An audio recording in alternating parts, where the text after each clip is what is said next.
Lately, I've been running into more and more discussions about privacy in crypto. Sometimes I see people talking about unexpected delays, sometimes it's additional verification requests, and sometimes people are just surprised when they realize how much information is visible on-chain.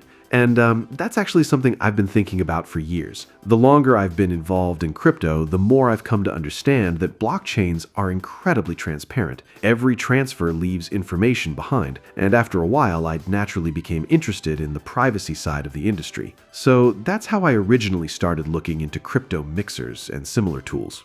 So I've been testing different crypto platforms and technologies for quite a few years now, and after spending so much time around this space, I kind of developed my own habits when evaluating new services. So today I'm going to show one of the crypto mixer solutions I've personally spent time experimenting with, and I'll walk through the process exactly the way I normally do it.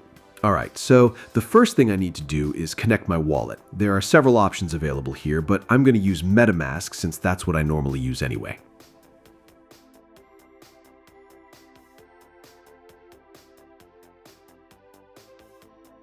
All right, looks good. Everything connected successfully, and I can already see my ID displayed up here. So from here, I simply choose a token I want to process. For this example, I'm going to use Ethereum. Then I enter the amount. Next, I paste my address where the assets will be delivered after the process is finished. And right below, I choose the number of mixing rounds. This feature allows the assets to arrive later instead of immediately. So generally speaking, adding more rounds creates additional layers between transactions. Okay, after that, there's delivery delay option. This feature allows the assets to arrive later instead of immediately. For this example though, I'm going to leave it disabled. So once all settings are selected, this panel automatically shows me the final amount together with the fee so I can review everything and press Start Mixing.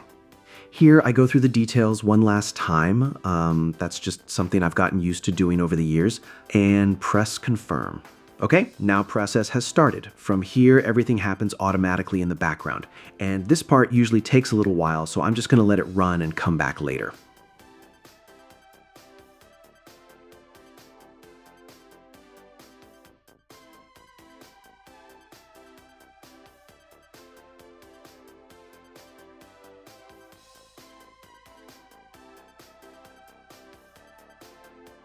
Good, everything completed successfully. Ethereum arrived at my address without any issues, and now I can continue using it with a bit more peace of mind, knowing I've already taken care of the privacy side and separated previous on-chain activity before moving forward.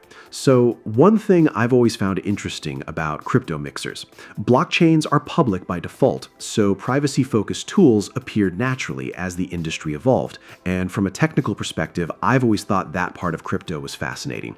I mean, I've spent years experimenting with wallets, exchanges, DeFi platforms, bridges, all kinds of things. And after using privacy tools for a long time, a lot of these steps just become routine. So yeah, thanks for watching.